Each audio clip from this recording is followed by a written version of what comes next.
ทางจังหวัดมุกดาหารเพิ่นมีการจัดงานบุญประเพณีบุญข้าวจีประเพณีบุญเดือน3สืบสารบุญคุ้มตุ่มโฮมวัฒนธรรมสารต่อมรดกทางวัฒนธรรมอันทรงคุณค่าที่มุกดาหารค่ะ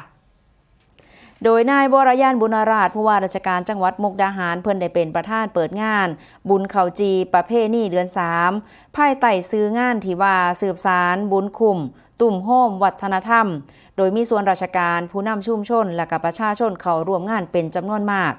ซึ่งภายในงานก็มีกิจกรรมที่หลากหลายค่ะไม่ว่าจะเป็นเรื่องของการทำบุญตักบาตรข้าวจีขบวนแห่ข้าวจีจาก15คุ้มและก็การแสดงศิลปะวัฒนธรรมพื้นถิ่นสาธิตการเฮ็ดข้าวจีและก็ภูมิปัญญาท้องถิ่นการประกวดร้องเพลงก็มีคือกันค่ะการประกวดผ้าแลงร่วมทั้งการจำหน่ายสินค้าและก็ผลิตภัณฑ์ชุมชน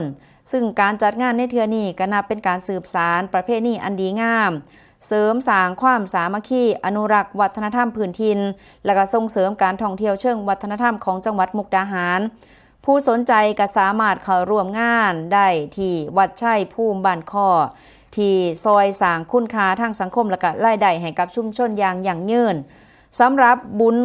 ข้าวจีค่ะเป็นหนึ่งในฮีต12ของชาวอีสานหรือว่าบุญเดือน3ที่สืบทอดกันมาตั้งแต่โบราณชาวบ้านค้อได้นำเอาตำนานสมัยพุทธกาลมาสืบสานเป็นประเพณี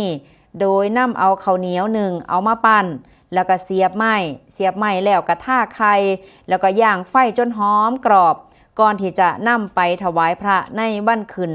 3ค่ำเดือน3ก็ถือเป็นการสร้างบุญสร้างกุศลอันยิ่งใหญ่ซึ่งชาวบ้านก็เอิ้นว่า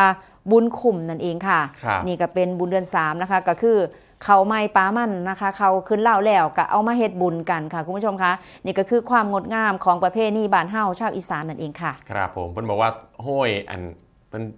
ชุบไข่เนาะค่ะกะสีหอมอีกแบบหนึ่งคันอีลีก็คือห้อยเกลือ